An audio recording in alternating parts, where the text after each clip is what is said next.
Thank you. Good evening, ladies and gentlemen. Welcome to February 1st council meeting in 2016. If you have a cell phone, please turn it off. We'll call this meeting into order. We'll start with a moment of silence, please.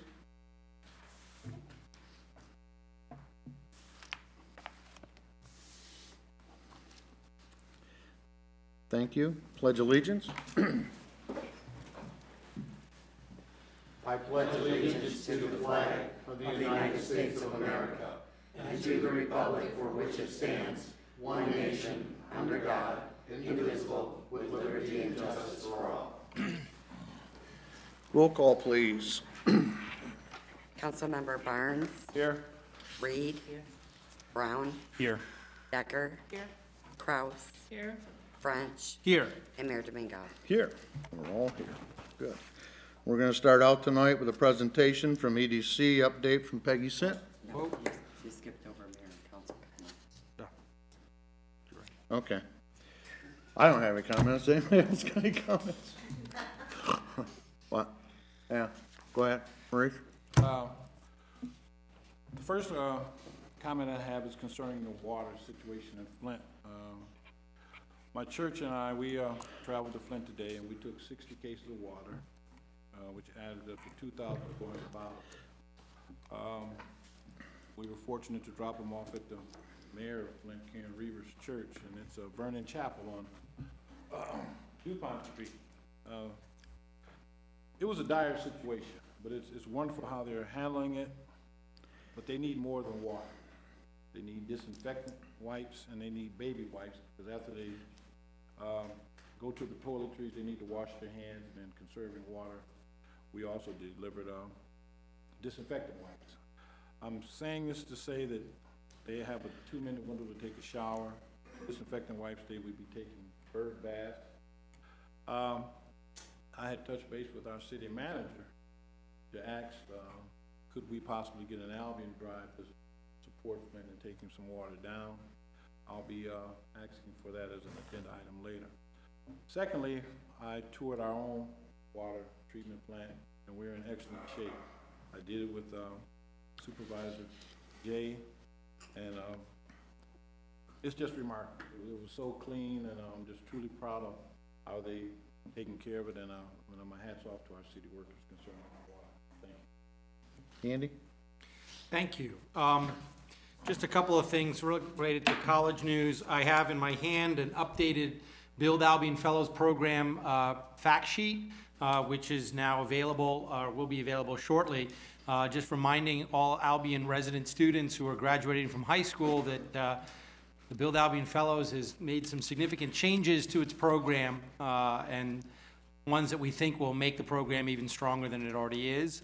So if you're interested in applying to the Build Albion Fellows Program, we ask that you contact the admission office at 629-0321.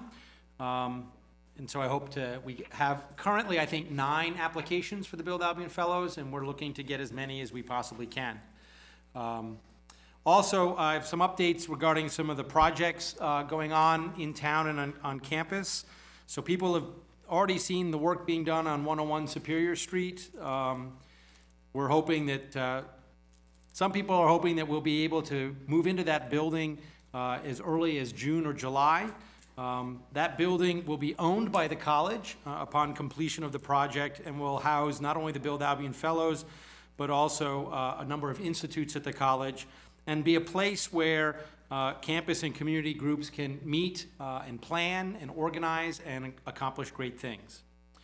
We're also going to begin working on the Held Equestrian Center, and that will hopefully be completed by the end of the summer as well. And we all know about the hotel. I can say that now a May groundbreaking is planned, and that a 72-room Courtyard by Marriott hotel will be moving in. And so I think that's it. Also, I'm sure people are aware, but the Reverend Dr. Martin Luther King Jr. Convocation and Community Celebration is tomorrow evening at 7 p.m. in the Boehm Theater. Civil rights and peace activist Diane Nash will be our speaker, and folks are invited to attend. That'll be at the Boehm at 7 p.m. Thank you. Yes, Lynn?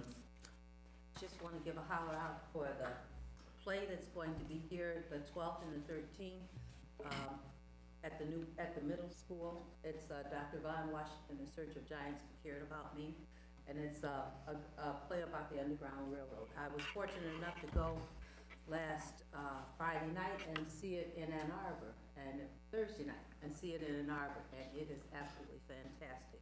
So we've got, it's a fundraiser for Holland Park, and on February 12th, which is a Friday night, it starts at 7 o'clock, and then on the 13th, which is a Saturday night, it starts at 4 o'clock in the afternoon. And tickets are on sale here at the City Hall. They're on sale at Parks Drug Store, Barber Shop, and someplace else. Anyway, if you can't find them, just give Cheryl a call. She'll tell you. Okay. Anyone else? If not, we'll go on to presentations. EDC update from Peggy Sint. Thank you. I have a bunch of updates and had a request for some idea of what some of our goals are for the year, so I'm going to go through those fairly quickly, but then ask lots of questions if you want to. I'll start with the updates. Food Hub, first of all, that is very close to opening. The inspections have been done. There are a couple of things remaining to be tweaked and completed, including the handicapped ramp that will go in the side door. So the building is not currently accessible to get into it, but will be pretty shortly. We've been cleared to actually move our offices in there, but we can't open it to the public yet, just until they get these final details taken care of. Let's see. The hotel, I'm going to piggyback just a little bit on what Andy said with some sort of nitty-gritty kinds of information. On 101 North Superior Street, they have applied for and received zoning approval. And sometime this week, they are meeting with Cornerstone Inspection Services to go over the blueprints, the structural blueprints. So that's a big step forward. They have to get the building inspector to approve the work before they can actually start the interior work. They don't have the mechanical and electrical drawings quite completed, so those parts are still going to be coming along. But I'm told that the use of the first floor has been established to the point where they can now start actually pushing stuff around and, you know, making noise and giving us some entertainment through the windows. So that should be happening in the fairly near future. The hotel, the demolition request for quotations will be going out very, very shortly, like within the next week or so. And they also have an environmental assessment company coming in. When you do demolition these days, you have to have, and as a commercial building at least, you have to come in and look for asbestos and lead paint. So and then if they find any, which they probably will because these are old buildings, then they have to take care of that. So, and then after that, they can do demo. So that process is coming along. They're hoping to have somebody here this week to do that, but they're not sure yet if the company's able to schedule it. So it'll be this week or next from the sound of it. Drawings are coming along on the hotel too. And let's see, they expect to have the demo done, well, I think well in advance of the groundbreaking date. Let's see, somebody asked about the asphalt plant. I've talked to someone at Quality Asphalt. The owner, Kent Tackett, is actually in Florida for the winter, and he's apparently fishing every day, and I haven't been able to reach him. But I'm told that they did not do the plant last year because they just had other pressures for money in the business. They think they will be doing it next year, not this year, but they have definitely not given up on the project. It's just they've had other things they've had to do first, and so it's coming, they tell me, but just not quite yet. Associated with that maybe is the 425 property and whether there's been additional interest in that. We do get occasional inquiries, but most of the inquiries we're getting these days are looking for buildings rather than bare land. And we actually don't have much in the way of building stock right now. And usually the stuff we've been seeing in the last probably, 2 years anyway, it's generally somebody looking for a really big building too, so 100,000 square feet is sort of the low side of what we're seeing requests for. And it's across the region and the state, and buildings are in short supply everywhere. So at some point, these site consultants are either going to decide not to come to Michigan at all, or they're going to have to start looking for bare land that they can build on. So I think we're well positioned because the sewer is already out there, and the water's not too far away. If we can get somebody out in that direction interested in tagging on to city water, we can get the water out past that property too. But it's pretty close, and I don't think it would be terribly expensive to get water for the property for a project. Let's see. I think that's mostly it for updates. One of the things that we are working on this year actively and intensively is the food hub and developing that into a full-blown program.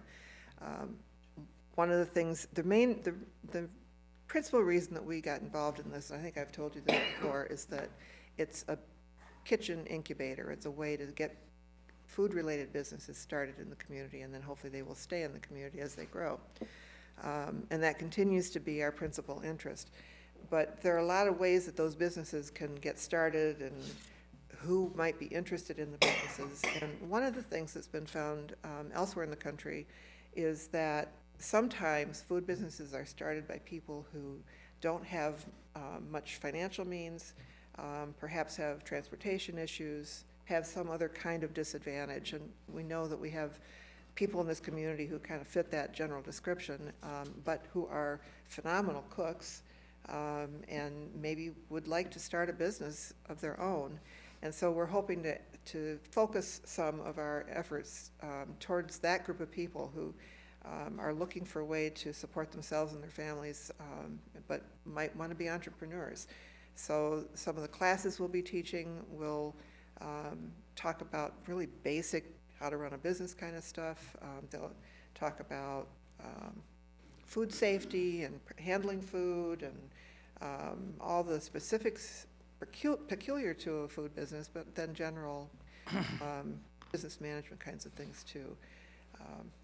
We're getting a lot of interest in the facility, and we're talking to some businesses who might use our kitchen for a while as some other piece of their business gets going, so that they can focus their interest and their energy and their money on something that isn't already available in the community. So, for instance, a restaurant would be a possibility. You know, if somebody wanted to start a restaurant but they didn't have the money to build their own kitchen, they might locate someplace close enough to us that they could use our kitchen and then concentrate their efforts on service to the customers and presentation of the food and all that kind of thing. So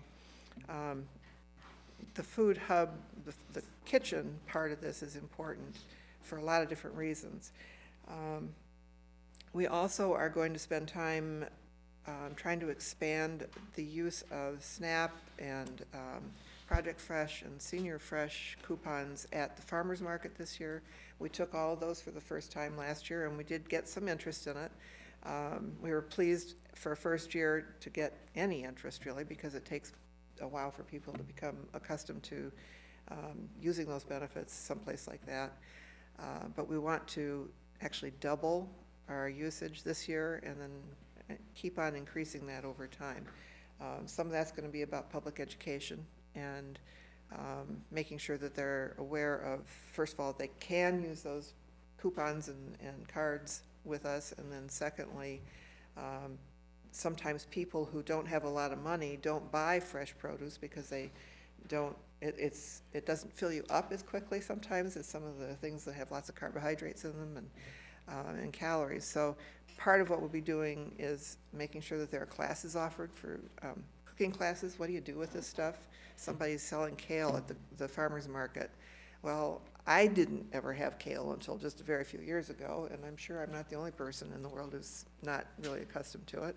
And so there are lots of different things like that that we want to help with. And then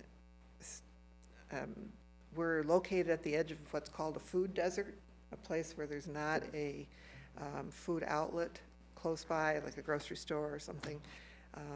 Our market that will be in the building with us will also try and address some of that a little bit. We're not going to be another grocery store, but to have some foods in there that maybe if you need something at the last minute, you didn't arrange to have somebody drive you to the grocery store or something, you can walk there and get maybe some milk or something. We're still working on what exactly we'll have there, but so we're trying to plan for all those kinds of things.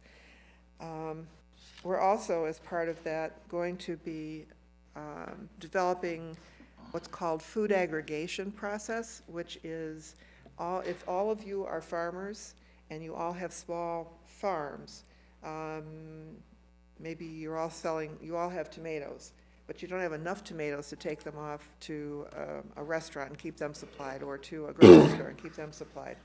If we provide you a place to bring all of your tomatoes and we aggregate them or collect them, maybe amongst all of you, now there are enough tomatoes every week to supply a restaurant in town or several restaurants. So I don't know how far we're going to get on that this year. We want to do a little bit and work into it. There's some software we have to get and work with farmers so that they start thinking about growing things that fit that sort of a model, but that's at least going to be planned for this year, and we probably will see a little bit of that. Another thing we're talking about, some of you may be aware of CSA programs, crop share programs. There are a lot of different ways of doing that, but one of the things we might do, sort of a twist on the aggregation thing, is that the theory would be that you would buy a crop share from us for so many dollars, and then probably every week you'd get, I don't know, a 5-pound box of something, produce, out of the local farmers.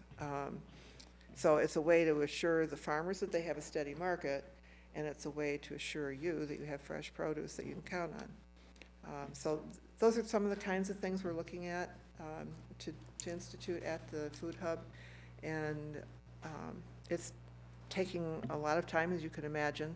And we're excited about it, though, and I think that we're already seeing growth of interest from last year to this year. Sandra Florence's startup of the farmers market operation for us was really, really good, and Pat Lopez is picking up where she left it and is really carrying it on a bunch of new ideas. So that's a big focus of what we're doing. We also, you've heard us talk about the Redevelopment Ready program, and you've had presentations by people from the state here to talk about that a little bit, to sort of help the city collectively position ourselves to be more ready for development of whatever kind it might be, residential or commercial or industrial. And we have staff that a little bit with an intern. We're hoping to beef that up a little bit this year. The state money that we had thought was going to be coming available to us with their budget problems, that has changed a lot, and that money apparently is nowhere to be found at this point. So we're having to figure out a different approach to this, but we want to keep that moving.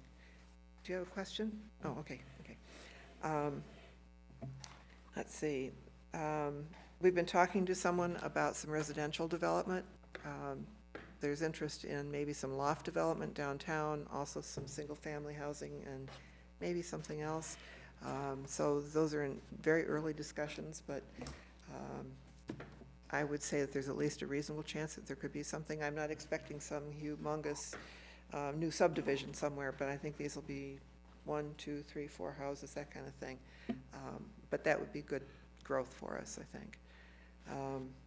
There's a lot of interest across the country in walking to work, and so if you find places to put residential developments or even additional houses that are close to somebody's work, they're very popular right now. And it's really kind of interesting because it goes back to back when all the factories were being built here. I mean, we see Union Steel that's falling down now, but that was in a walk-to-work location. They built the factory and they built houses around it. So it's going back to an old idea that it turns out wasn't so bad after all, although I'm not real excited about putting another Union Steel in the middle of a residential area. But it's a way to ensure that people have jobs, employers have employees, and that there's growth in a community. So we're doing some work with that. There's also quite a bit of growth going on in the industry in particular right now, as you already know. And the workforce development issue is really a tough one. And we have had some conversations with various workforce providers and would like to attempt to get them together to see if we can't develop a program. We were hoping to do that in concert with Brembo, but they felt that they had their own program and were satisfied with that approach to things. So that focus for the workforce development project disappeared, but there's still a need, and part of it is about making sure that employees who have skills can find the jobs they need. Potential employees who don't have skills can learn skills and then find jobs, and for employers to be able to find employees. It's all a fairly common interest that we all have, is how do you make that work? Battle Creek has done some things over the last several years that have really been quite effective. They're expensive and they're targeted, so they're not hitting lots and lots of people, but it's a good place to start, to think about it and see how we can maybe tweak that a little bit. So those are some of the things that we're going to be working on over the year. And I'd be happy to answer questions if I'm able to. Glenn? I've been seeing on a website come up on my internet, Job Thunder and Albion something, and it's jobs around Albion that they're advertising. Do you know who? I don't. That's the first I've heard of it. Job Thunder? Yeah. Okay. Thunder. And then the other one is Albion something, and it's jobs that's around Albion. I'll look into it. I can't answer any questions about it right now, but I'll see what I can find out. I was just wondering who was behind those. Okay. Any other questions? So, Councilmember French made a comment about, I guess, the whole hotel being a Marriott? Courtyard Marriott, okay, so, initially, my understanding was it was gonna be I guess, a private label. Mm-hmm. Yeah, so that's changed. Yes, it has changed. I'm not allowed to say the name of the hotel, so I'm not going to use that. Okay. But you've already heard. Yeah, they just decided it was a better niche to be in. Now, Yeah, are they still gonna have to, I guess, abide by the historic district design? We don't have any regulations about Okay. it, but they have promised us that it Sure. will be something that fits the building, or the downtown. Okay. And I haven't seen the first sketches, but I talked to someone today who has, and he said he felt that they were going to fit. I would say that the principal reason that was given to me in a meeting just this afternoon as to why a franchise was chosen is that it accesses a web search engine and booking agents that are much easier for customers to access. So if we did a private ownership, whether or not they get onto hotels.com or other websites or travel sites to get hooked is much more difficult. But if you've got loyalty customers who are part of the Marriott chain, then that's something that they can plug into with great ease. We seem to be in an era of attachment to or affinity for brand names of things. So I think this is part of that. You see it in restaurants too. I get asked lots of times about whether chain X is going to be moving to Albion. I never get asked about whether Garrett Brown's going to open a restaurant. You know, so I think that's part of it. So can you talk a little bit about more, I don't know if your board has had goal setting sessions for this year, and I've asked that question, but about what, obviously the EDC is assisting with the hotel development, it's assisting with it's overseeing the food hub, but in terms of, I guess in terms of a number of years out, or kind of a vision for the future of what the role of EDC is, has there been any discussion about that, and what kind of what principal goals there are for the EDC? We haven't done that this year. Okay. Actually, the board is meeting this week for the first time this year.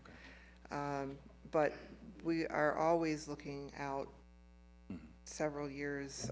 This downtown development stuff is very hot right now. It's taking a lot of time, but it's also important. But we always are doing things like working with manufacturers. We do what are called retention calls. We go visit all the manufacturers, try to do it once a year, to stay in touch with them, to know what they're doing, what kind of support do they need, do they have products that go into their product that they can't buy anyplace close, that we should maybe try and help them locate a new supplier who maybe even would move here. So there's a lot of that kind of stuff that goes on that's not particularly glamorous looking, but it's sort of the nuts and bolts of what we do.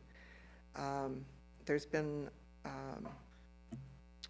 quite a bit of discussion about some improvements in the commercial strip on Eaton Street. You know, what can we do? I mean, commercial strips are commercial strips, but is there anything that can be done to make them a little more appealing? Discussion about, you know, well, the entrance signs that your intern worked on for a while, and a number of things like that. What do you do to encourage property owners to keep their buildings in good condition? And when their parking lots, yes, there's a rather large one that I'm thinking of. Maybe it's the one you're thinking of. Family Prayers. Oh, yeah, yeah, it's, About to stop going there because it's just, it almost going. sort of like the roads. So there's a lot of that kind of stuff that we do. I think that once some of this downtown activity kind of builds to a level where it's starting to sustain itself, there'll be some transition going on in terms of what is the focus, and that discussion is not yet in place. Because you had made reference to the Battle Creek is doing you're doing job prep programming. Okay. And is there anything? I know you said it's expensive. Is Battle Creek Unlimited doing that, or who's doing that? Well, Battle Creek Unlimited is one of the players in it, but there are a bunch of them. Michigan Works is part of it, Goodwill's part of it, KCC. I'm not going to remember them all, but there's you know, at least half a dozen different groups involved. Okay. And from what you know, that's been pretty successful. Yes, it has. It's not widespread, Okay. but it's been very successful. It's called the EDGE program, if you wanted to look at it. And we've actually talked with BCU about that, and with a number of those agencies too, and they're all perfectly happy to sit down and talk with us and see if they can replicate that here or help us envision something a little different but effective here too. Because that's one of the concerns I have is, you know, like you said, once downtown has a critical mass of kind of growth, of redevelopment, that people are prepared to work there and have opportunities. So. Yeah, I still keep hearing from some of the employers that they have trouble finding people who pass a drug test, or some places you have to have good credit to work, and credit is not something that is taught in schools often, and so people don't even think about that when they're kids, and it's hard to get started right on that. So there's a lot of that kind of counseling that needs to be happening. And it happens, but it's in spots. Sometimes everybody doesn't know how to access that, either the individuals or the companies, to get people coming through those programs. So just to try and help make those more cohesive programs here. Okay. Any further questions? Thank you, Peggy. Okay, Appreciate it. Thank you. Thanks, Peggy. Next is our Homeless and Emergency Shelter Service by Vicki Clark from Summit Point. Good evening. Good evening. First I'll start with a little introduction of myself. I hope I'm loud enough. He told me to be loud enough. I got a little cold, so my voice is kind of cracky right now. Got it from my granddaughter last night. But, so I've been with Summit Point for 10 years. I started as a job developer, and I used to assist people that were mentally challenged in finding positions in the city, in the Calhoun County area. Then I moved into the mental health service, where I was a case manager and a healthcare advocate, and did direct services with people, getting them on board with getting their mental health services, getting stable, making them viable citizens in the Battle Creek area, and again here in Albion. And now I currently work with the homeless population, which is a whole nother, it's kind of a collaboration of the two jobs, actually. And what is homelessness? So if you had a fire and lost everything in your house, you become homeless immediately. Let's say you got a divorce and you didn't have anything from the divorce and everything was split down the middle, or maybe you didn't have anything at all, you become homeless. So let's say you had a drug addiction or a gambling problem and you lost all your valuables and you became homeless, or maybe you didn't graduate from school and you can't find a job and you don't have a place to stay because your mom or your dad won't let you stay there. These are all scenarios that I see on a regular basis, and when the people come to me, we have several different programs in place that we help them in. There's criteria that they have to meet as far as proving that they're homeless, or being referred to me from a different service, or actually just walk-ins. So that's what I do. So I'm here tonight because I'm a representation of Albion. And this is something I've been doing for 3.5 years now, and I see very little support in this town. And as someone that was raised and graduated from this area, it bothered me that we didn't have anything here. When somebody becomes homeless in this area or any of the smaller towns around, they generally have to find transportation to come to one of the services that's in Battle Creek. So to me, that sounds kind of ridiculous. If you're homeless, how did you get a car? And if you got a car and you're homeless, do you have money to put gas in the car to get there, to find somewhere to stay? And if you get there, is there a chance that there's going to be an opening when you get there? So what I've decided to do is, one, every third Friday of the month, I'm now at the Behavioral Health Resources Building here in Albion. And I'm asking that people, if you know someone that's in the Calhoun County area that's homeless, being evicted, and need some services, to come in and schedule or call my office, and I'll give you some cards in a minute.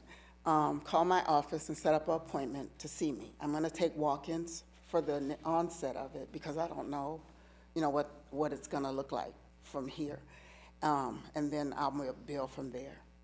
I also would like to see the city get involved in some of these collaborations and get some more support here in Albion. The support we have there is the Haven, inasmuch the Share Center. As she was speaking of the EDGE program, that's a part of our program. Different temp agencies are part of the programs, because when I find them a place to stay, of course, I need to find them employment in some cases. We work on budgets. It's a lot of different things that we do to keep this person stably housed. So that's basically where my heart is now. That's what I want to do for this city. I want to be able to help some of the people, because we know that Albion's a city of family mostly, and people, when they become homeless, they either go stay with their sister or their brother or their cousin or their friend until they wear out their welcome, and then they go to the next. And I would like to try to fix that and make it more of a situation where I can meet people and show them that, yes, you can get your own place, and I can assist you through funding that is grant-funded money that is available for this area. Not very long, but kind of short and sweet. Thank you. If you have any questions. Yes. Would it be feasible for the city to have a safe house or something like that where people could go that were temporarily dislodged from their homes? Would that be something feasible? That would be a very good situation to start here because just giving you a little history of what's going on with the government right now, the HUD funded money that's coming from the federal government, they're changing their guidelines. Actually, they changed them 2 weeks ago, and they're looking more at the chronically homeless. And the chronically homeless are people that have had substance abuse problems and continuously, or have mental health problems and continuously stay homeless. A lot of people that have those two as a combination are homeless far more longer than someone that just had a fire. But, you know, like if you have a fire, you get help from the Red Cross for 5 to 7 days, and then you're on your own. We also help with driver's license and things like that in the Battle Creek area. Those are agencies that have funding and stuff, because if you have a fire, you lose everything. So you have to start that all over. So, you know, these are all those small things that is not available here. So yes, it would be a very good idea. How would we start something like that? So I talked to my CEO who had, on last week, and she told me that you could call directly to our office, and she would be more than willing to help people understand what the funding is, how the funding is coming, how you can apply for it, what it looks like, how you can bill from there, and help everything to jumpstart from there.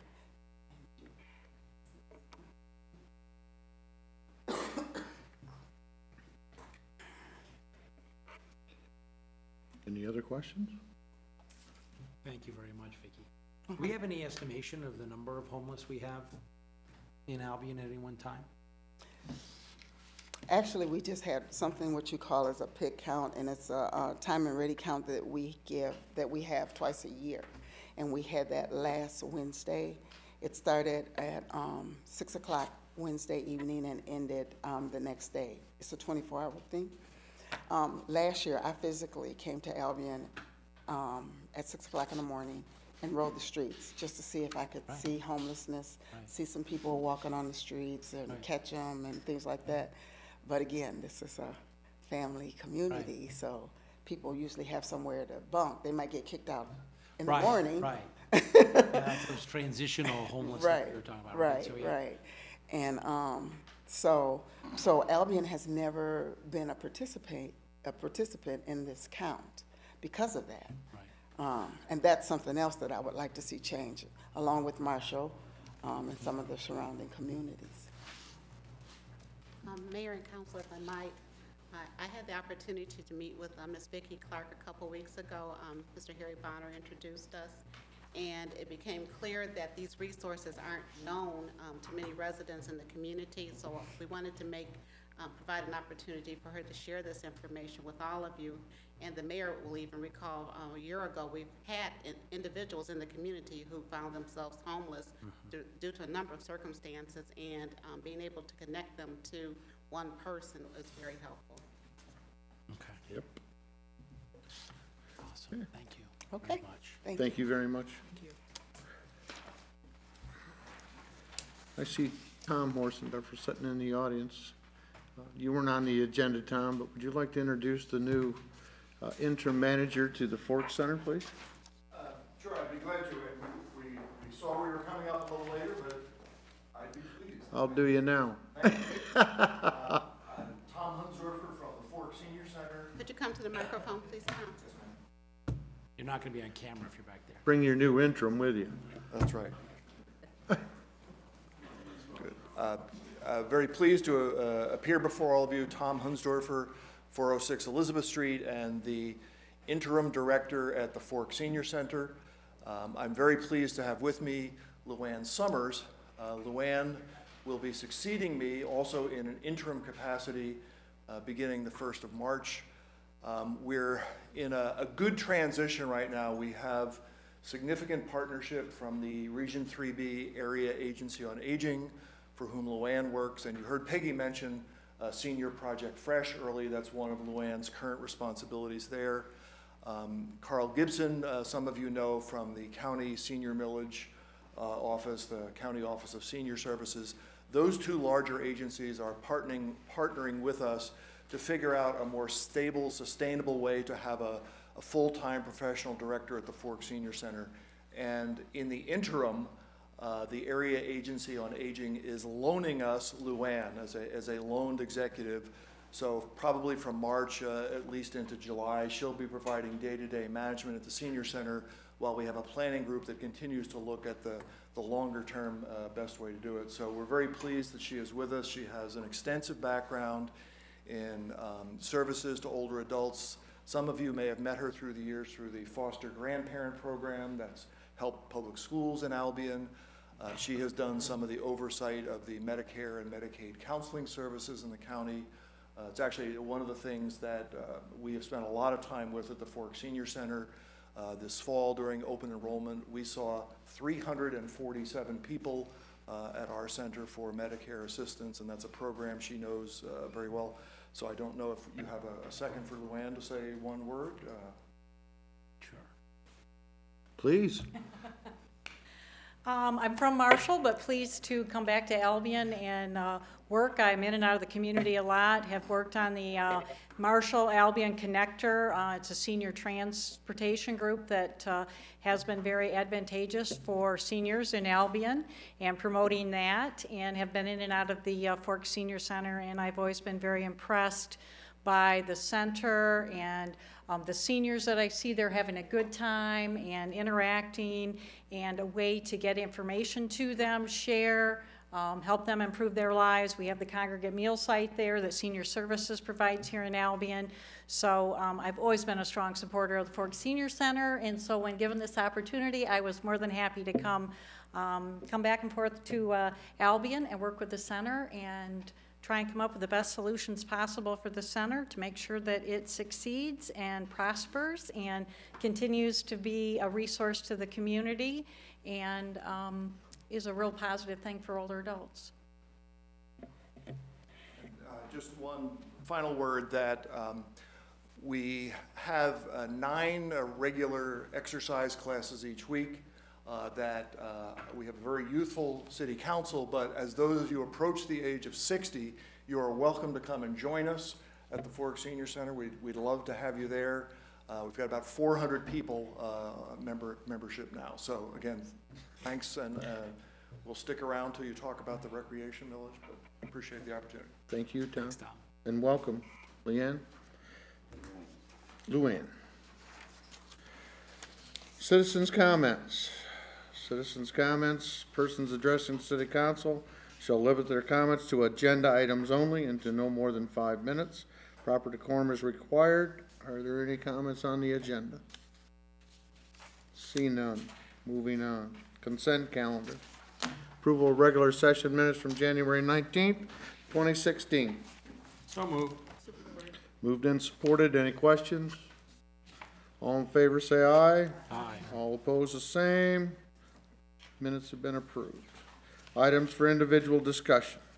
A, request approval of resolution 2016-11, legal services agreement between Keller and Toma. So moved. Moved in support. Questions? Discussion. Just quickly, how long have we been in relationship with this attorney for our 20 to labor work? 25 years, if I right. Am I right, Rick? If we might, Richard Fanning is here. If you would come forward, Rick, with your name, please, and firm. Richard Fanning of the law firm Keller Toma. You know what, that was a good question, sir. We went back and tried to look, at least since '87. Wow. That's before my time. I know I can remember being here when Chief Hartup was still here. I think it was the first case I worked with the police department, and I think that'd be sometime around 99, 2000-ish. So I've been a primary point of contact for 10 or 15 years. Great. And been honored to work with you guys over that time. So before there was internet, so that's why we don't have records going back that far. Yes, Maurice? You're requesting a $10 per hour increase? Yes, sir. And what would be the aggregate from the average that you've had over a period of years? You know, sir, I didn't look at the number of hours that I billed, for instance, last year. You guys, some clients use us more, some use us less. I would say you're on the lower end. You've done your own negotiations. I play more of a consultant role. Colin can call me, or the chief can call me, or Ms. Mitchell will call me. I would have to take the number of hours times $10. I wouldn't think that we have all that much, that you'll see all that much of a cost. I didn't do that math for you. You know, it's. I did. Good. Can I have an answer? In 2015, just a guesstimate, was around 4,900. 2014 was around 6,300, and 2013 was around 7,000. And we're gonna add 10%. So it varies on how much we use them for what purpose that they're doing, and most of it's all labor. Correct. So if you notice, if we're doing contracts or anything else or something like that, it could be high that year. If we don't, it could be low that year, so, But we can really add. you know. And I would Yes. say, sir, I'm sorry, it's just a 6% raise, it's not a 10%. Okay. Cullen? I was just gonna say that, you know, obviously the council during the last 3 years or so, we've had a lot of labor law intensive things, including our former manager and some former employees, and while I don't have a dog in this fight, I'll say that Rick and his firm have been very accessible and very responsive. Is this from one lawyer to another, or? This is just me telling you what I've Oh, seen as the okay. city attorney, so. FYI. Thank you. All right, My yes. concern is, you know, when we vote on this, it's a roll call vote because talking about finances, I just want to have a physical number to present to the public, you know, for our responsibility to say how much increase we're looking on the aggregate, on this average. And I was doing it at 10%, now we're doing it at 6%, right? 6% per dollar. per hour. Correct. All right. We were at 165, we're going to 175, which is. Correct. I did the math, it's like 5.9, but we can call it 6%, I think, for. Right. And if I'm not mistaken, I think that hasn't been touched in the last 5 years at least. I believe, sir, we have not raised rates, and we consciously did this since probably 2008, 2009. So that's been 7, 8 years without a rate increase, is my belief, maybe even longer than that, because we understood what our clients were facing. What's causing us to do this now is our costs, of course, have risen. You know, I'm a part of a firm, we have secretaries and people working for us, and we're proud to provide them health care, but those costs, of course, have gone up. Well, I'm okay with saying, you know, we're gonna look at this as a 5.9% rate to the form average and the aggregate, right? Right. I can vote on that, thank you. Right. Just to Any further questions? point out, I don't know if this wasn't addressed, but, and this would be under the agreement. Correct. That we have in front of us. Yes, that was the one thing Ms. Mitchell had asked me, she's like, do we have a contract? And I said, oh, we probably do, and we couldn't find it. I don't know if we ever once did, or things have just kept going on well, so Ms. Mitchell asked that I prepare something, and since it's obviously firm business, I can tell you, we're not charged for the preparation of that contract, nor for my time here. I was just gonna tell you, Colin, what you have in your packets is the contract, it looks like it's the marked up copy, that I had revised, and, That's what I was thinking. Rick's firm agreed to the changes. There were some very minor things with for example, the 2015 or non-discrimination ordinance now requires that our contracts going forward have a non-discrimination clause and things like that, but that's all been agreed to. Yeah, not a problem, proud to do Right, so. that's all been put in here, so. Yeah. Okay. Thank you very much. Any further questions? Just one, I would just ask that after this is done, we do come back with a tangible number for this agreement in the contract. But We're just going up with 5.9%, and I'm asking, once we do the math with Cullen, and he'll come back with a number, that's all I'm asking. right, but we don't know the number because it's based on billable hours, and we don't know what that number. We're based on a past precedent of what they have charged before. The gentleman stated, over the time, This is what we have charged, and I'm asking for that number to be multiplied by 5.9%, so we can have that in our records, what we're looking at for the public. Wouldn't that be in your records? Would it be in We just have to do the raise, the Yeah, that's fine. 175? So for $6,500, No, we, that increases to $68,8350. An increase of 5.9% adds $383.50. So $6,500 is roughly the average of the 3 previous years. I heard a 7, a 6, and a 48. Okay, So that's roughly Yeah. $6,500 a year. So that's about $383 of increase that this would mean. correct.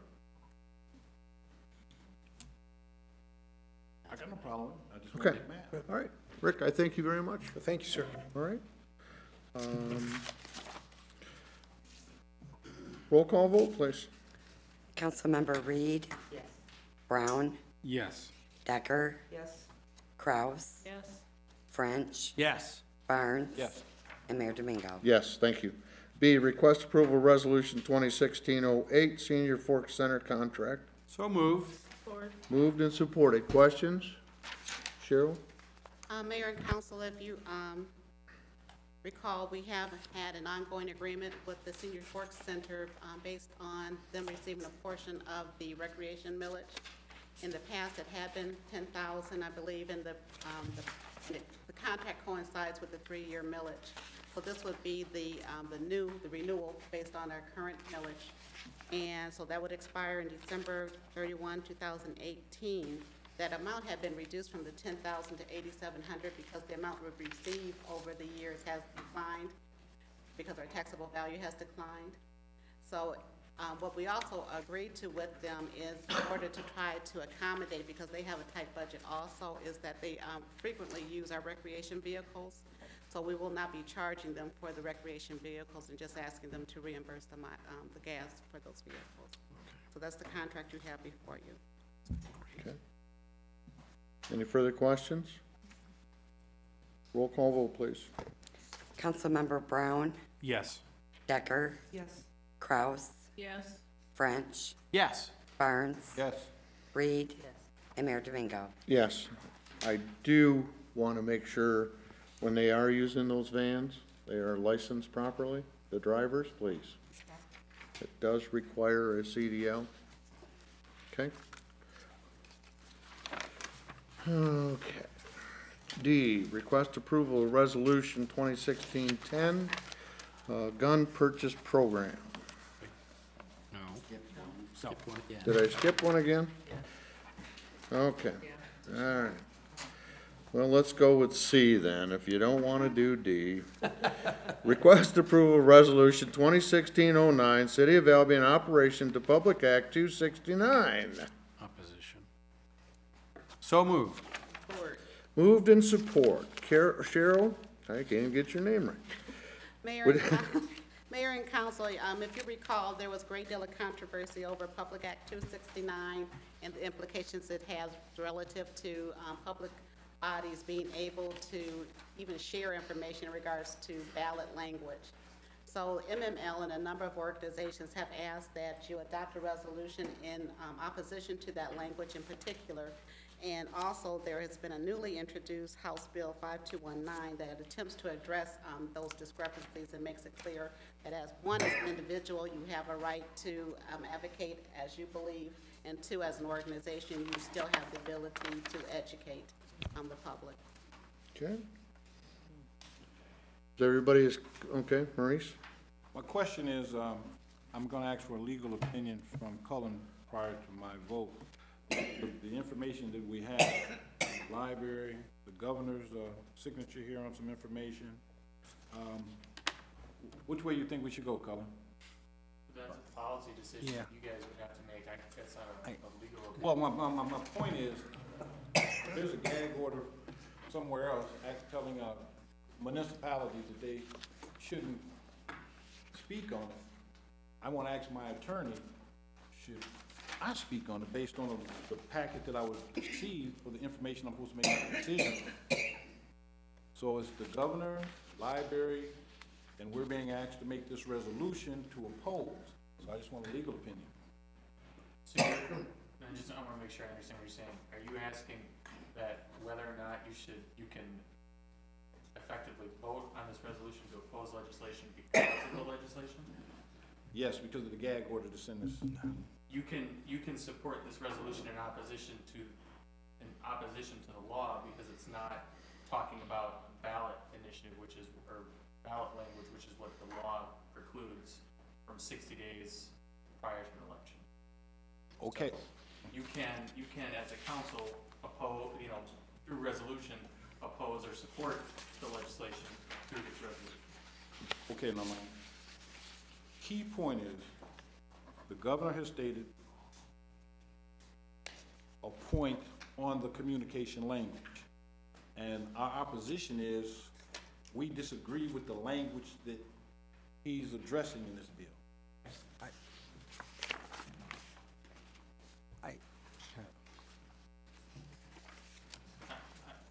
I gotta be honest with you, Councilman Barnes, I'm not sure what you're asking me. Well, I'm confused too, because the governor's saying it one way, and the legislature voted to pass it, and he signed it, and now we're saying I mean, if it's you ambiguous language. If you want to oppose the legislation through the resolution, you're absolutely entitled to do that without fear of repercussion. The legislation specifically has to do with local municipalities, discussing ballot initiatives and things like that close to the time for a vote. You can do this, no problem. So the 60 days prior, I should be quiet. Excuse me, Gary, can I finish, please? If you're talking about ballot issues, the way that the law reads right now, it would be a violation of that statute, but I can tell you there are at least one federal lawsuit pending over the constitutionality of the statute, so. Thank you, that's what I needed. Thank you very much. Garrett? The point, because I read something about this today, I think what I understood you to be saying is, the governor explained the law in a certain way where it didn't have that problem, but I think what they were saying is that the governor's office can't interpret that law, right? It's the Secretary of State who can interpret. Well, the Secretary of State is an executive branch office, so they enforce the law. Okay. Only the judiciary branch could interpret. Okay, But, yeah. I mean, I think where the problem's coming in is the governor's office is giving their interpretation of the statute, and the problem is, in the state of Michigan, when you have what's referred to as an unambiguous statute, you have to take the literal meaning of the statute, and you can't basically put a spin on it. It's, well, what's in black and white is what we're gonna do. And the way that the statute's written is it says, you can't talk about these things during the specified period of time, regardless of what the governor's spin on it is. And this would impact us. This impacts every municipality. Yeah, but because we have the charter, is the charter thing out of it? The library millage is coming up this year, so Annexation vote. you or the library board 60 days prior would not be allowed to even talk about what the millage rate is. And it affects the annexation. Affects everything. Yeah. Yes. Yeah, so there's First Amendment lawsuit pending. I thought it was a fire alarm. So everybody's clear as mud now? Oh, we're completely clear. We Okay. oppose this bill. Good. All I right. don't even. If there are no more questions, roll call vote, please. Councilmember Decker, I am very confused on what I'm voting now. So if you oppose it, I you oppose say it. no? So yes. Yeah, I vote, so if I oppose this, I vote no, You say yes. correct? No, No, if you you oppose vote yes. yes if you oppose it. Okay. You're voting approval of resolution that Yes. opposes, so you say yes. Yes. Kraus, Yes. French. Yes. Barnes, Yes. Reed, Yes. Brown, Yes. and Mayor Domingo. I should say no, just because everybody else said yes, just so one of us are gonna be right. Yes. Oh, God. Okay, now, request You run off approval. to that, you might wanna. Request approval for Resolution 2016-10, Gun Purchase Program. So move. Support. Moved in support. Now may the fun begin. Let's talk quick, because we gotta call. Go ahead. Want me to start off? I don't know, he came up to the podium, and I figured you had something to People had say. questions, My only question is, I recognize the situation of saving us money. The ammunition is talking about magazines being shared with the other municipalities, state police, and we'd be exclusively using the hollow point, because that stays in the body. We won't be using the dum-dums or the armor piercing. Correct. Okay, good. So, Yes. so I have an obvious question. We want to be able to share munitions with other entities. What sort of circumstances, first of all, how many rounds does a police officer carry on his person at any 46. time? 46. And aside from a war, why would we need more, why would any one single police officer need more than 46 rounds on his person at one time? I would hope I would never need that, but if I did, I'd be glad to know that I can grab a magazine from another officer that's there helping me out. Okay. Providing he didn't empty his as long as you did. Correct. Which I'm sure if you're both there, you're both gonna empty. But, you know, in these active shooter situations, you could easily go into the situation and you could have a state trooper or somebody else with you, and if you ran out, there's somebody there that could give you more ammunition, so, or more Sure. people showing up on it. Mayor and council, could I just give a brief overview for the listening audience? 5 of you. I told you there was I'd be happy to talk about it. Well, you want to go ahead and give the update, just an overview of what the program is proposing.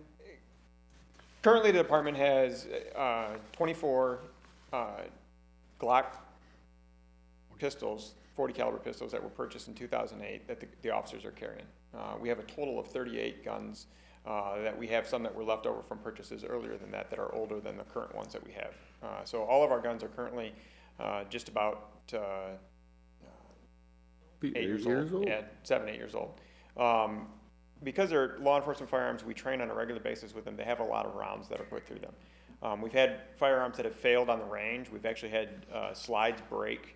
And back in October or so, the Department of Armor, Sergeant Williamson, came to me and said, hey, we're going to have to fix a lot of these guns. We're going to have to put money into the budget in order to buy parts for these guns. And then he made the suggestion of, well, why don't we trade these in and get new guns? So we worked with Michigan Police Equipment trying to trade them in. We've traded them in the past, and that was my hope. Well, the problem was that they only offered us $225 per gun that we had, and the new guns are $409, I believe is what it was. And so in order to do that, it was going to end up costing us almost $5,000, I believe. And that was a little more than I had in the budget being able to spend this year for just firearms alone. So I kind of put that on hold. Then Detective Sergeant Kern came to me and said, well, why don't we sell the guns that we have ourselves instead of just trading them in so that we get the actual value of them rather than half the value of them. So that's where we came up with the idea of selling the actual guns and being able to make more money, which would just about break us even on purchasing the new guns. So, Cheryl, you had a question? Currently, you've got about $1,000 worth of replacement parts that you need to even make those guns serviceable. And that's a rough guess. I mean, we haven't gone through all those guns to make sure that they're good. It's not that they don't work right now, but we want to make sure that they work if an officer would have to need them. Would need them. And the other thing is that, if I'm not mistaken, the Sheriff's Department and the State Police also have gone back to 9mm. Correct. They both, I don't know if the State Police were using 9mm, but the Sheriff's Department were using the same weapons that we were using, and just recently did the exact same thing. Exact same thing. Yeah. Okay, And so did the State Police. They went to the Glocks too, and I believe they were carrying SIGs, weren't they? Yes. Yeah, they were carrying SIGs, and they went to 9mm Glocks. Okay, Yeah. thank you. How much are the new guns a piece? $409. Okay. You got one? It's your turn. Well, I gotta wait. I just had a couple questions. I think it's a really great idea, but I wanted to know, will background checks be done on the buyers? If we were to sell the guns through gun broker, they have to go to a federal firearms licensee in order to sell them to the person that's going to buy them, and they would do the background checks on those people, and then that paperwork would be shipped back to us so that we would know that. Maurice? The reason I'm supporting this is because with the assault weapons that are into the element that's an adversary to our police officers, sometimes we are outgunned physically with the weapons they have, and they have armor-piercing bullets. And I would like us to have those special situations where the chief requested, but I'm just hoping we approve this. Why do we need 30 weapons when we only have 19 police people? Actually, we only have 17 right now. Hopefully, we'll have 18 that we're staffed for. I have at least 4 reserves right now. I'm hoping to get a few more reserves. When they work the festival, I need to have 4 or 5 extra guns for those. If we have a gun that breaks, I need a gun to replace that with. As officers retire, it's in their contract that they can purchase their weapon when they retire, so I would have those spare guns and I wouldn't have to buy them in the future, and I did it basically on a break-even cost.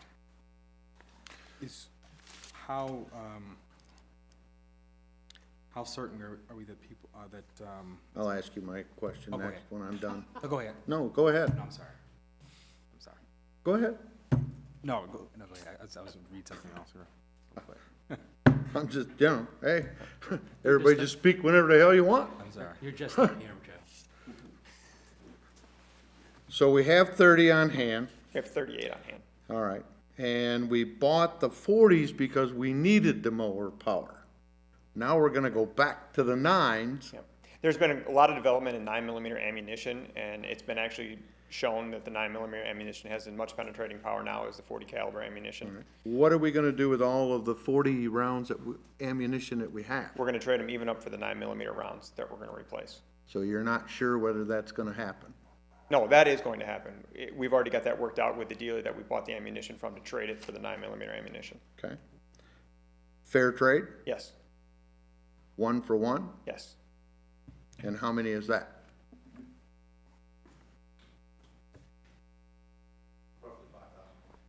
Roughly 5,000 rounds. 5,000 rounds. Okay. What about the holsters? They're the exact same holsters that we carry now. So all we're buying is weapons. Correct, And $1,000 will fix our old weapons. roughly. You say fix, I can't guarantee that one of those weapons is not gonna break just because of wear and tear on the My weapon. question is, you just mentioned you had an armor. Mhm. Are these weapons being inspected and things Yes. properly, like they're supposed to be, and taken care of properly? So, Sergeant Williamson, I am the Department Firearms Instructor and Armor. I'll be glad to answer whatever questions you have, Mayor. Are the weapons being turned in and inspected? Yes, all of our weapons are inspected. How often?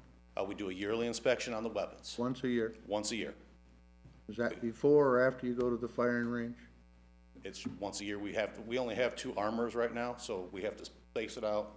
It takes a while to do each weapon, so we break it down per shift. I won't lie to you and say that, oh, we go and qualify everybody and then we inspect them, or that we inspect them and then qualify them. It's just throughout the year.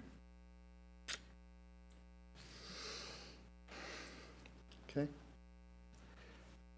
The purchase that you want to do with this, I'll go back to Scott. Thank you, Jack. That you want to do with this, I guess he's, what, online? Is he what is he? Gunbroker.com, Okay. it's an online. He's going to give you the money? Or you have to wait for these weapons to be sold? We have before to you sell, get we it? have to wait for them to be sold. Okay, so you're gonna have to still come up with this money out of your budget. Correct. How will we know when they're sold and it comes back? According to Detective Sergeant Kern, the Glocks are going within about a week on Gunbroker. They're going very quickly right now.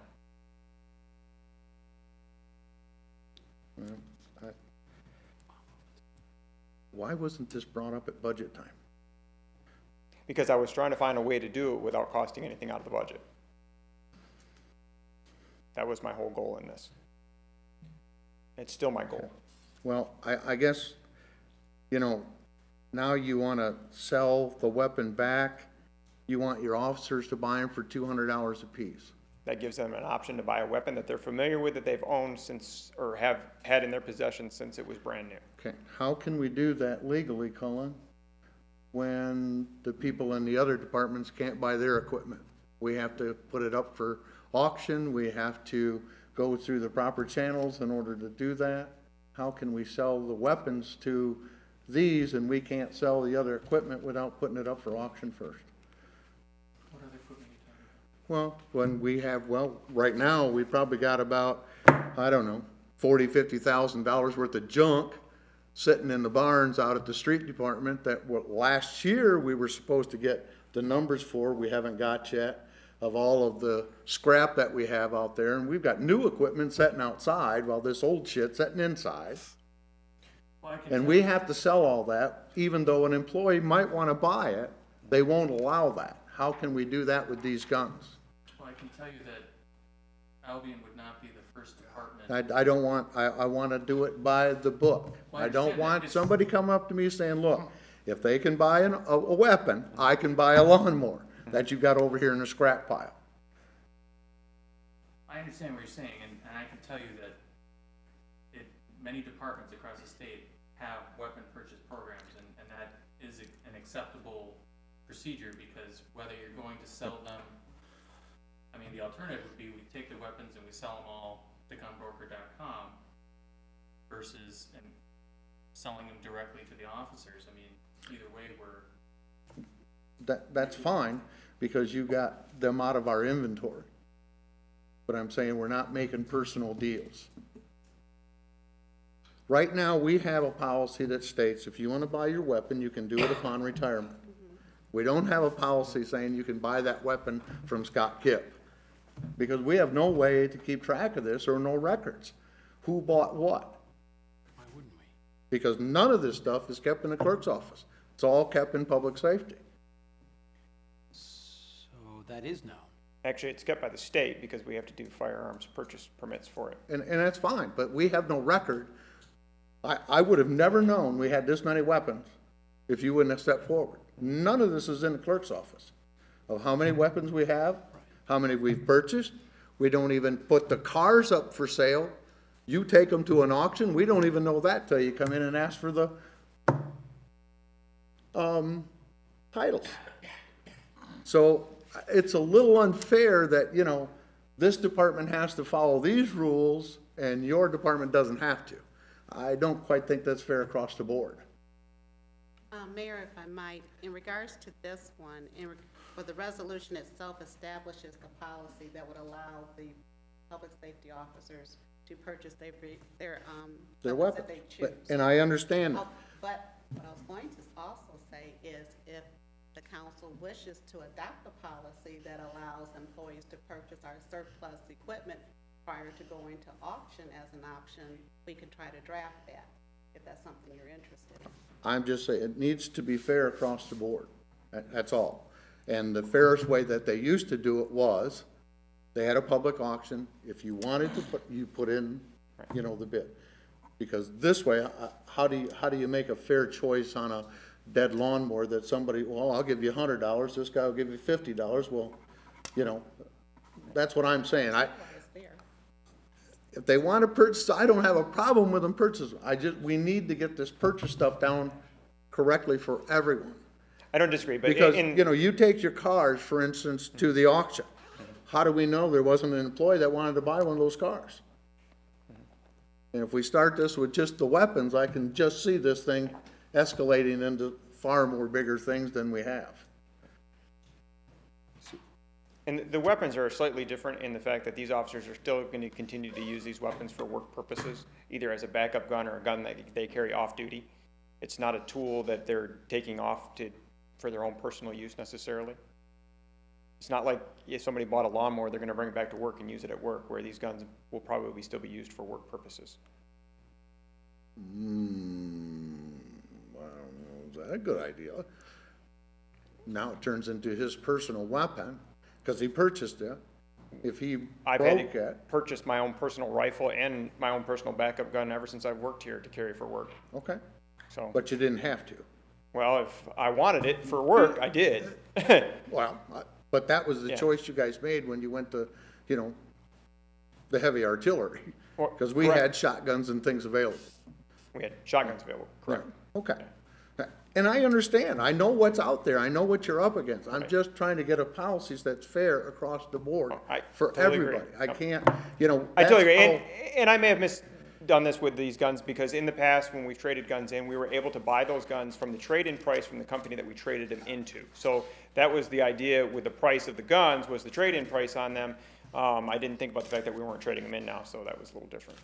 I mean, if we knew these weapons were for sale, maybe there's some people out here that might give you $250 or $300 for it. Absolutely. You know. Right. So, yes, go on. I guess my suggestion would be going forward that the council consider an ordinance for that describes the procedure that it wants to set forth for the sale of personal property of the city.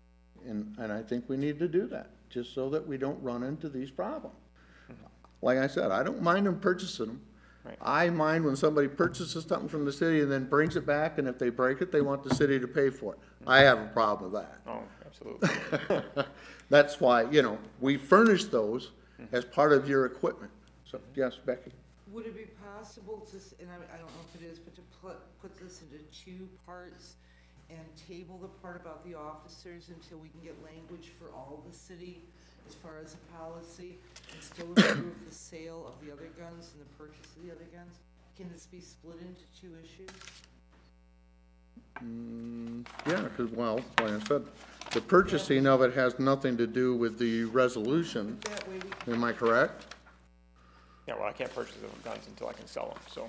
Well, no, I'm not talking about, I mean, giving you the okay to sell them, voting on that tonight, but for the officers, we table that part until we can make language for all the city employees, what I think is what Joe was talking about.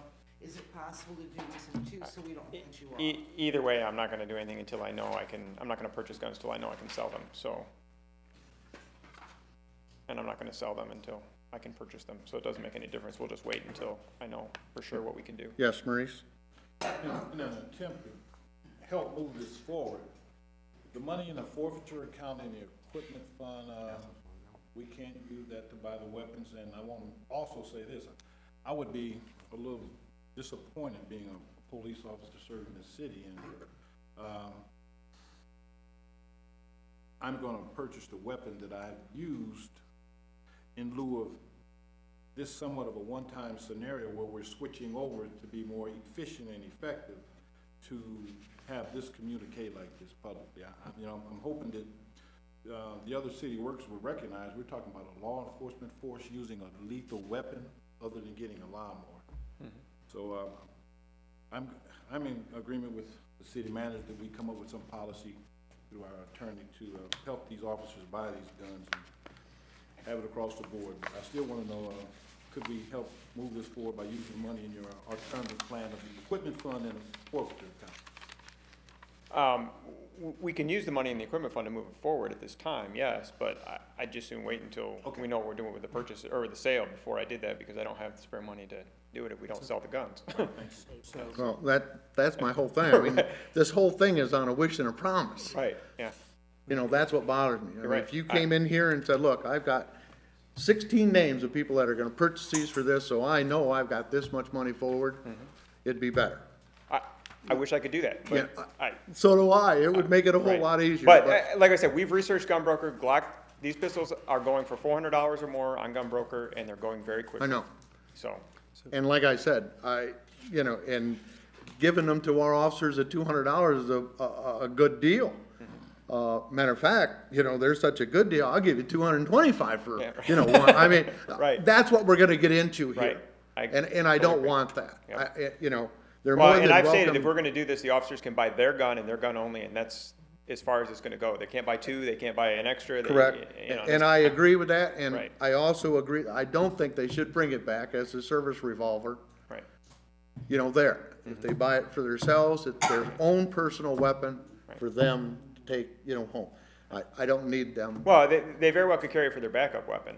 I'd be very reliable with my weapon as my backup weapon. I trust that weapon. I've been using it now for 8 years. That's probably a whole different. But that's what we do now. I mean, that's policy. You can carry whatever weapon of your own as your backup as long as you're qualified with it. So. But like I said, I just want to get the same respect for the other departments and their equipment as what yours is, even though I understand one is a weapon and one is something else. But I don't want to get into a departmental, contest. Yes, Colin. I guess my thought and perhaps suggestion to the council would be, obviously we talked about developing an ordinance for the future. I mean, obviously there's been a lot of discussion on this and the concerns have been vetted, and I think everybody's on the same page. I think you as a council can move forward on this tonight and you can discuss a future ordinance for purchase and sale of personal property. And then, just as a council tonight, you can either vote to approve or disapprove this particular purchase until you have that ordinance in place. That would be my thought, in for the sake of, I guess, having a decision for the public safety department tonight. Yes. Had a couple questions. I know, so first question is, a couple months or a while ago, you asked us to approve, I guess there was like a regional emergency response. The Mavis? Yeah. That was the fire department, yeah. What, is this is, I'm just asking out of curiosity, is this a part, is this a specification of that program, like they're saying, okay, we want everybody to be on the same? No. Okay. That was fire department, this is Okay. police. Okay. Yeah. The second question is kind of following up on Councilman Member Barnes' question. So when you do go to purchase them, you're gonna take money out of the forfeiture account and the equipment fund? If I do this correctly, I'm not gonna take any money out of anything. Okay. So are you gonna wait until, that's what I'm trying to say. Well, there will be money spent that we don't have yet, but Okay. I would expect to have all that money before the end of the year to cover that part of the budget. So that's just gonna come out of the department's general fund budget? Correct. So, but it can't come out of forfeiture? It can come out of forfeit. I mean, we can take it from wherever it wants to go, but then the money's gonna go right back to where I took it from. Okay. So my hope initially would, because I have 38 guns and I only need 17 currently, I would hope I could sell at least 10 of those before I decide to make any purchases. Okay. Which would get us up in the range of $4,000 in advance. Okay. And get us along the way of where we're going. But obviously I can't sell the guns that we're using on road patrol right now before we have the new guns to replace them with and people qualified with them. Well, that's why I say, I think everybody is in, you know, if you had the $12,270 to go ahead and purchase the new ones. Right. Then you get rid of the other ones and. Right. And all of that. I mean, that way they have the new weapons and And everything these else. were all my concerns originally when we decided to go forward with this idea of selling my gun broker. I mean, I'm really concerned that I've got to come up with this money. There's no doubt in my mind because I don't Right. have the extra That's money why I to said, spend. you know. But based on my conversations with Detective Sergeant Kern and looking at how the process works, I believe we'll have this money back within a month. But I can't guarantee that to you because obviously it's an auction sale and. So I just want to be clear. So what's the reservation about doing it out of forfeiture or equipment fund? Well, I'm not doing it out of either. Okay. I don't have the money there to spend is the problem. That's fine. I mean, I do until the end of the year, but we have other things that we have that money allotted for at this moment, so. Could you get commitment? Not through gun broker with the auction sales. 'Cause No, basically- could you get commitment from your people? Oh, yeah, I could wanna get the buy commitment 'em? from the officers that want to buy them, correct. I mean, that would give you some Right. insight of. My actual hope is that none of the officers want to buy them because then we'll get more money for them and we'll actually have extra money to get either more magazines or other things. So, I'm not all for the officers wanting to buy them, but, you know, I thought that was something that we could offer the officers. I'll tell you, it's not every day you're gonna buy No. a 40 Glock for $200. I'm sorry, that's what I said. Well, and the last time when we went to the Glocks and we sold our SIGs to Michigan Police Equipment with the same kind of basic process where we traded them in, we were able to buy those SIGs, I think, for $250 at the time, and those were $600-700 guns. It was a great deal. Right. I didn't buy mine. I wish I had at the time, but. I know. I just, like I said, yes, Becky, you had a question? Oh, I was just wondering, I think Cheryl asked something similar, but I wanted clarification. There are other departments that have done this the same way that you have. Actually, the Michigan State Police and the Sheriff's Department both have done the exact same thing that we're talking about It's doing. been It's very how they replace their successful. weapons. Yes. As everybody knows right now, guns are hot. They go very quickly. And so, and especially the Glocks, I don't think there'll be any issue selling the guns whatsoever. So. And there's no cost to putting them up for auction, is there? There's a slight cost, and I believe what I was told, it was $13 per 500, roughly, somewhere in there. So if we sold them for $500, we'd be out $13. Okay. So. All right. It works on the same, gun broker is the same as eBay or Craigslist or anything like Right. that. It's just for guns only, so. I understand. Any further questions? Thank you. Yeah, I'm sorry, Cheryl, I No, didn't that's see you. okay. I just want to go on record as saying I'm totally in favor of this because I know what it costs to fix those guns. And I would like to know that they're going to work correctly when they're needed. That's my biggest concern for the officers, is to know that when they do need it, it is gonna work and it's not gonna break on the first shot or something like that, so. If I could just get a clarification from you.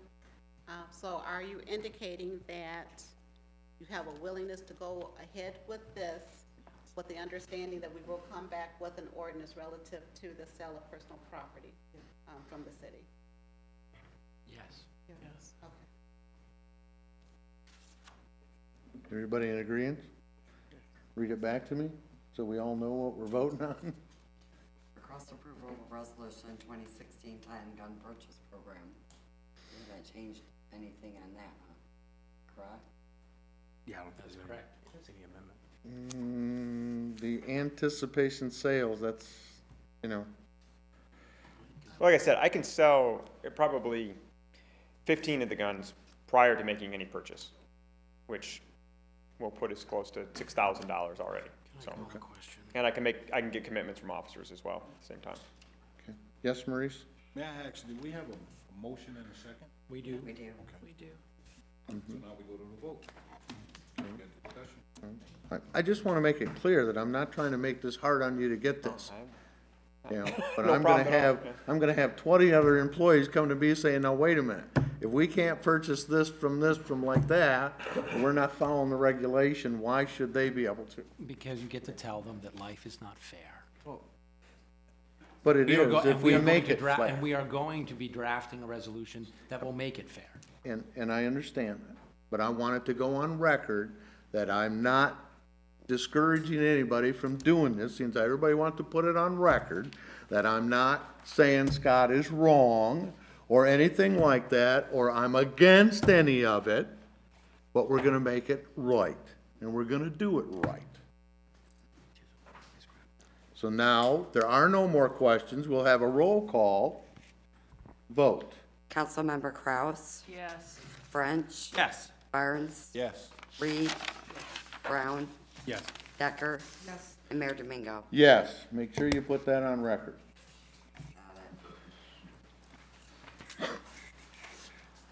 Thank you. Okay. Discussion of the RFP for sidewalk replacement program. Well, Mayor and Council, Jim Leonardson can't be here today. The flu seems to be going through some of our employees right now, literally. But I wanted to at least share with you the RFP draft that will be going out, since you, unless you have some comments relative to the sidewalk repair for this year. And if you recall, I believe we have budgeted $135,000 for the program for 2000. So we're trying to get this out early so we can get better prices.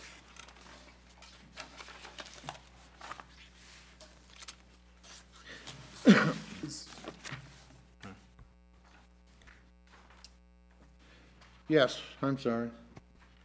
This kind of just looks like boilerplate. There's not much. It is. There's not, we haven't decided which sidewalks we're gonna do, so. No. This is so we can go out for bid, am I correct? Yes. That's all this is for. And I do Yes, believe Cheryl? we have a list of the priorities. Now, for a couple years in a row, we had the same company. Did we not get another offer from them to continue at the same price? Like we have before? That's what they had been doing. We didn't get that this year, I take it. We could have, I just wanted to go out for bid on it. Okay, thank you. So, Garrett? one of the things, like I've raised this to council, maybe a couple of times about the sidewalk program, that we really need to focus on people who do not have sidewalks if we're not going to, if we're not gonna go and open up that can of worms, we need to make sure that we do address people who don't have Yes. sidewalks, because I've raised those concerns multiple times about how the program was started. So we want to make sure, again, that people are being charged and they should have sidewalks. So when we do get, if we, like I said, if the council collectively decides to go this way, I'm going to be advocating that we emphasize those properties. So, thank you. Okay. I guess everybody's saying it's okay to go off for bid. You weren't asking for action, so, so, you do whatever you want. There'll probably be more questions when the bids come in. Discussion to set dates for goal setting. Who's this? I'm assuming it's Cheryl, No, the it's for city council. manager. For the council. I bet it was Garrett. All right, no. I think this is the annual session that you have relative to the goals for me in particular and the city in general. And you usually have at least one session to sit down and talk about it. Cool. I do have one question. Say again? I have a question or comment. So, I know, one of the priorities you've had was, the priority-based budgeting thing. And I know in the past, the goal-setting sessions were, I wanna say like in August, or they were not, they were before the. Typically August or September, I budget. think we've done it once, twice, 5 years. In line, I guess, in line with that approach, if you were to do that approach, when would you, set that? As soon as you allocated the funds for the process. Okay. Which- Oh, okay, okay. Well, if I remember on her evaluation, weren't those goals set on there that you have accomplished and yet we're still working on? Okay, so we still have that list of goals that is not completed at this point in time? Correct. Okay, so what we need to do is figure out which ones you have or have been done and the ones that you're still working on. And if it looks like you don't have enough, we can certainly add more to that. I look forward to the opportunity. I'm just saying, you know, if we have that list of what you have, you haven't, or we gotta, Right. then that would be easier to set that point for us to discuss, you know, are some of these things even worth keeping on your goal list, like Dalrymple School and, you know, things like that. Okay. Okay, if we could have that list. So we wanna do that sooner rather than later, right? We wanna do that in like February or March. Well, not I think like she still has August, goals to September. work on that haven't been completed. Well, But I think we need to reevaluate those to see if they're Right, but I'm worth. just, right, but I'm just saying, you're asking that we do this in February or March, not August and September, correct? Correct. Yeah, she wants to get it done as soon as possible, Right. sure. I didn't know if you wanted to look at some tentative dates now or we The can do that 15th later. sounds good to me. We have a council meeting then. That's a No, that's the holiday. 16th. 15th, they Oh. have off. Yeah. Oh, right, 'cause it's President's Day. Thanks. Full of it tonight. I'm sure you would prefer someone. Well, I was just wondering, like, When did we have it last year? Well, we did. Well, we were just saying, we had it in August or something, but I can't remember. Those early. Yeah, Well, yeah, it was around your evaluation It was at time, if EDC, I'm I not think. mistaken. I don't think we had a separate one for that, did we? so, we don't have a council meeting next Monday. No, we we do have it it on on the 8th? Tuesday. What's the date? That's a holiday. Next Monday is not a holiday. The 8th, That's what I'm saying. that's where the school board's coming here to Yeah. use our chamber. Then So the you 9th, have the 22nd or the 29th, if you want to get it done this month, Or we could do it the 9th. on a Tuesday. But like I Right, since said, we got that, the 16th on a Tuesday, we're gonna be we can break in the idea of going to a council meeting on a Tuesday, a week early. Why don't we just do it on the? Because usually it's not, we don't have, it's usually it's like a, last usually time- we meet in my office and we have a goal-setting meeting. Right. Unless, do you want it televisioned or televised or what? No. Okay. Does anybody have a problem with it Monday or Tuesday? I don't care, I don't either. as long as it's not the 15th or the 8th, I will not be here the 9th. How's the 29th? The what? 29th. It's the fifth Monday. That's the last Monday. Leap Day, what a great time to have it. Let's do it on Leap Day, as we leap forward into 2016. Okay. 29th? Just a hop, skip, and a jump to March. 29 February Okay. at 3:30 in the afternoon. Yeah, no, Oh, all right. nice try. Some of us work for a living, Joe, you're retired. Do it earlier than 7, though. Yeah, we could do it at 6. 6? 6:30. Will 6 work? Yeah, Let's get it done now, so I don't hear on the 28th that nobody can make it on the 29th. Let's do 6:30. 6:30? Yeah. 6:30? Yeah, you gotta get. Wait a that minute, from wherever wait you a minute, go. excuse me, this is a democracy. 1, 2, 3, 4, 5, 6 said 6. 1 said 6:30. How does that work for everybody? Oh, man, it's harsh. I'm just saying. 30 officially then. I support Garrett. It's a lot easier for one person to, than He's it got is for class, 6 or right? 7. You're in Lansing in the afternoon, right, Garrett? 6:30 works. The 29th of February at 6 PM, which is a Monday. Thought we said 6:30. No, that's what Garrett said. I said 6. But then they have the- Oh, then you all agreed on, I didn't hear you. Yeah. Excuse me. We're supporting Garrett. Oh, so we and can be now there. I'm the one that said 6. Now you, okay, that's all right. 6:30. So it's now 1 to 6. 6:30 is fine. In my office for goal setting for the city manager. How's that? Well, for the city. For the city as well, isn't it? It's the city goals. What's the difference? So you want the department heads there as well? Oh, yeah. Yeah. Oh, yeah. Hell, we might as well ruin everybody's Yeah, night. That's right. That's right. Okay. And Louis will provide food. Leftover birthday cake. It'll be stale. Okay, now, so we got that out of the way. And you'll provide what we have wrote, what you have done, okay, good. All right, boards and commission appointments, Scott Evans So moved. to the DDA Board, initial appointment term to expire 12/31/2019. I don't see him in the audience, he is the president of Homestead, Yeah, new president of Homestead. okay? Nice guy. Any questions? Not, roll call vote, please. Councilmember French, Yes. Barnes, Yes. Reed, Brown, Yes. Decker, Yes. Kraus, Yes. Mayor Domingo. Yes, and I guess that was my fault for not amending the agenda. What? That's okay. For the next one, the H, the requested approval for the tentative agreement has been we have to amend the agenda because it has to be removed. Ah, crap. So I Back to need, drawing board? Wait. I need, So moved. thank you, to amend the agenda, For the moved and PLC. supported. To be removed? I'll just clarifying that this is the POLC tentative agreement. Yep. So we are moving forward without an agreement today. Correct.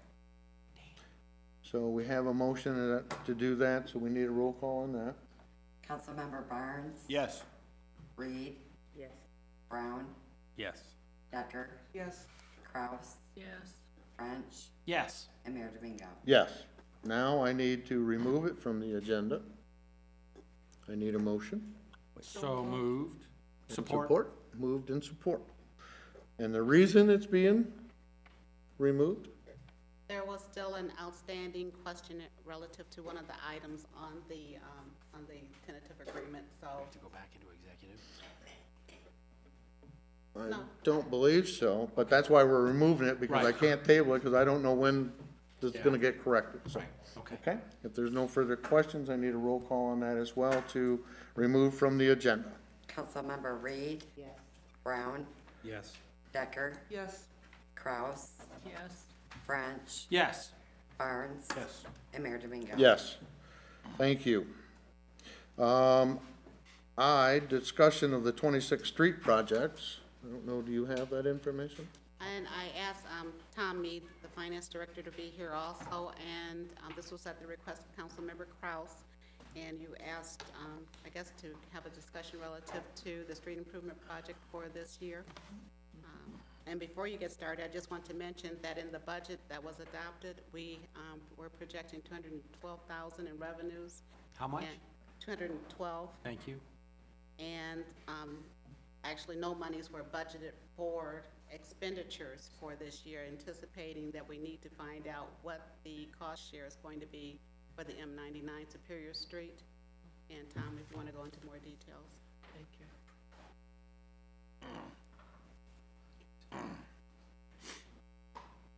Tom Mead, Finance Director. I think City Manager Mitchell hit it pretty well on the head. We, in 2016, did not put any money, or did not budget any money for street improvements, simply because of the great unknown of what kind of match we're looking for, or gonna be asked of us for the downtown project. We're pretty good chance we're gonna end, again, these are unaudited numbers, but it looks like we're gonna end 2015 with about 288,000 in fund balance in the street improvement fund. That's after we transferred 218,000 over to the MDOT street improvement fund for the Erie Street. Taking that 288, we will collect taxes this summer. We're anticipating about another 212 to come in, so that'll put us at the end of 16 at about 500,000. Jim has heard some numbers from MDOT. Just, you know, he's been trying to get some kind of commitment from them. He's heard numbers as high as 350, 400,000. We don't really know. Nothing's been concrete. Our fear is if we're gonna have to put out 400,000 or so on downtown, and we only have 500,000 in fund balance. I mean, the last thing we want to do with MDOT having spent 2-3 years planning this project is to come and say, hey, we don't have enough to match, you know, to meet the match. So we want to make sure we've got enough in there to meet that. There is some talk. Jim's heard there's some possibilities of some other grants that might help us with some of our share on the parking lanes and stuff, but it's preliminary. We don't know if we'll qualify or not. But Jim and I were just throwing some numbers around, like when they did Erie Street, I think ballpark that come in like 687,000 or something. I'm guessing that to do the bricks downtown, it's gonna be at least that, if not more. 1.5 million is what we heard. Pardon me? We heard 1.5 million. Yeah, I hope not, but maybe. I mean, so you start saying, we got a 20% match of that, and that's just for the driving lanes. And then we're 100% responsible for the parking lanes. So we're gonna have 20% match of whatever that driving lane figure is, and 100% to cover the parking lanes. You know, 500,000 may not be enough. Now, the only good thing about that is we will also then bill again, send out tax bills again in 17, where we would hope to collect about another 200,000. So hopefully by the end of 17, or by the time 17 gets here, we might have 700,000 or so available. One thing Jim and I had thought about, and I know this isn't what people in town want to hear with the conditions of the streets, but if we kind of continue with that plan of not looking at anything major in 16, hopefully partway through the year at some point, we're gonna get a number of, you know, from MDOT. We're gonna know what our amount is. Once we know that number, depending on how late in the year it is, if it comes in better than we think, maybe we can move forward with something yet this year, or do another project in addition to the one downtown in 17, and once we know what the numbers are. But any other questions? My concern, in all honesty, is that what are we supposed to tell citizens? Because our streets are in rough shape in a lot of places. To tell them that we're not going to do any work this year and wait until next year is really,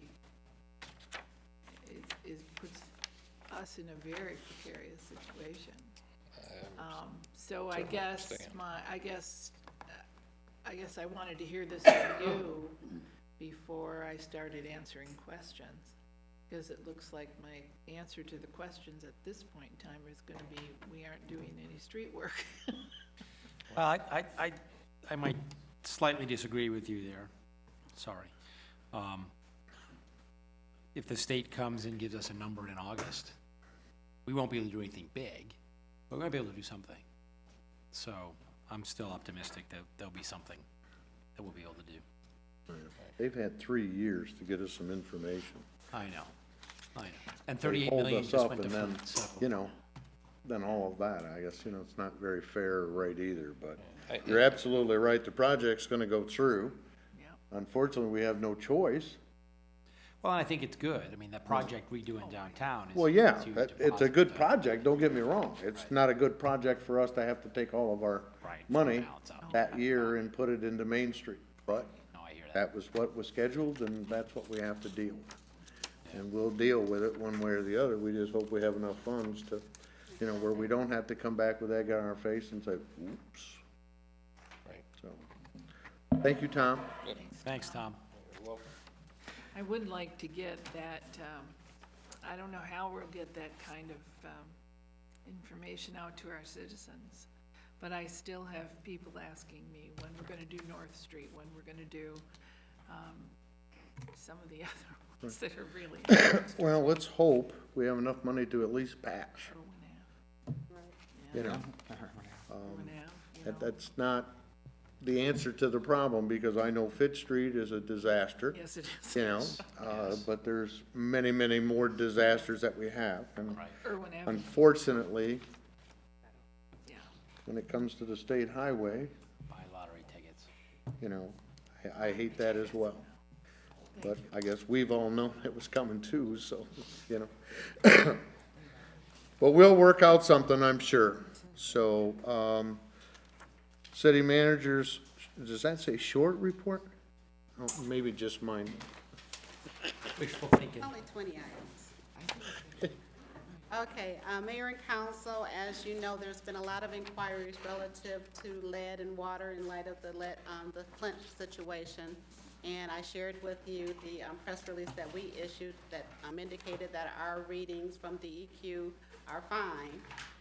But in case individuals are interested in having their own water in their households tested, the Calhoun County Public Health Department just issued a press release today and gave the information that they have the kits, I guess, that for people who want to test in their home, or they can contact CAR Labs, and their number is 269-381-9666. So there is an alternative if you want to test your own waters in your home. Also, as was mentioned, the MLK convocation with the guest speaker Diane Nash is tomorrow. There is a informal question and answer from 3 to 4 o'clock at Norris Hall at room 102. Also, there was a, by invitation only, reception for her at Isman House that starts at 5 o'clock, that goes until 5:30. And then her actual presentation at the Bone Theater. 6:30, isn't it? I'm sorry, 6:30. And the Bone Theater is free to anyone who wants to attend. That starts at 7 o'clock. And we've had some really interesting talks with the Albion Public Schools new interim superintendent with our Parks and Recreation.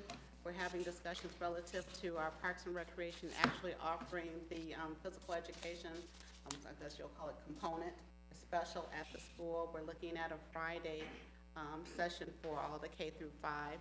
So we're hoping to move along with that. They've already agreed to provide the gap coverage for the students who are coming back from the middle school from 3 to basically 4 o'clock, so they can get on the bus with their younger siblings from the elementary school.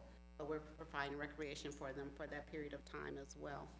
And there is an initiative by the school to have what they're calling an enrichment program for the arts and the music, and they're trying to do some fundraising around that. So they're hoping to raise about $15,000 to make certain that we have the arts, arts, music, as well as recreation for the K through 5 for the remainder of this year. And Bruce Caswell, who is the finance person from the state, he has established a separate account for this fundraising. So all revenues will go into it, and all of the expenses will come out of it. It won't be commingled with their general fund. And should we not raise enough money to make these programs available, then any donations will be refunded. So he has given those assurances, but anyone who's interested can make the check out to the APS enrichment program and mail it to the school to his attention. And we're really thrilled to announce that we have received pre-confirmation that AmeriCorps volunteers will be coming into Albion This is thanks to the application that was submitted by the college and Greg Strand in particular. So we're expecting 10 volunteers to be on boots on the ground here to help with capacity building. So they will be helping with a number of projects in terms of development and enrichment, and it's just a whole lot of projects. So we're really excited about bringing them on board. We're anticipating that 2 will actually be assigned to the city. When does that start? We hope to Probably be, late summer or so. we hope to be hiring over the summer. Okay. We're planning on housing them in the 101 building. Ostensibly, if they need an office, they'll be there. Okay. Cool.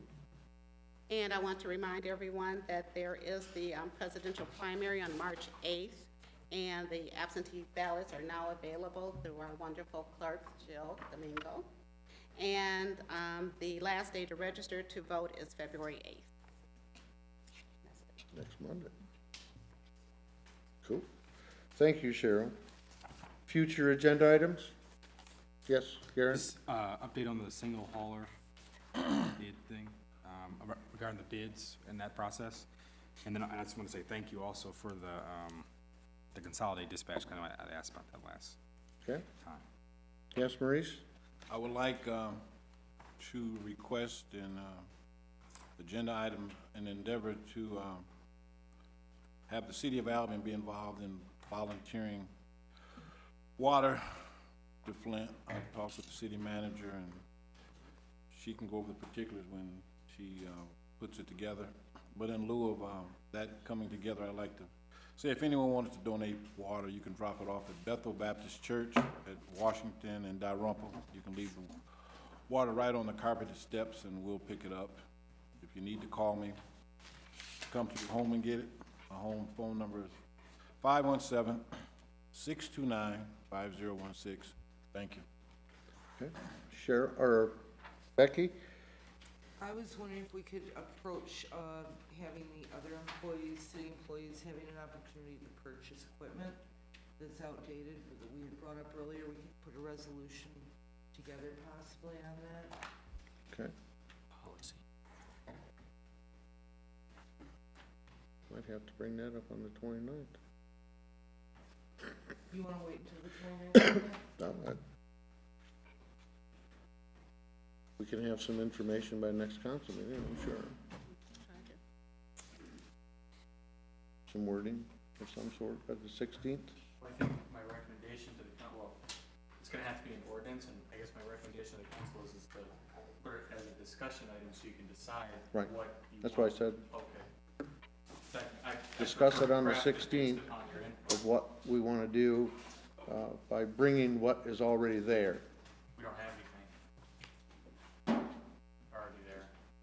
We don't have an ordinance in place, at least not that I'm aware of. I mean, I may stand corrected, but as far as I'm aware, we don't have a ordinance governing the sale of, purchase and sale of personal property. Okay. And then all this time, somebody's been lying to us. Yeah, probably. They're all gone now. I'll see what I can dig up. I'm sure I have something. I mean, as far as I know we have a charter provision that says we can enact an ordinance, but as far as I'm aware, I don't know that we actually have an ordinance. Okay, cool. Be a good time to purchase or get one. All right, there's no further. Everybody's here, so we don't have to excuse anybody. Citizens' comments.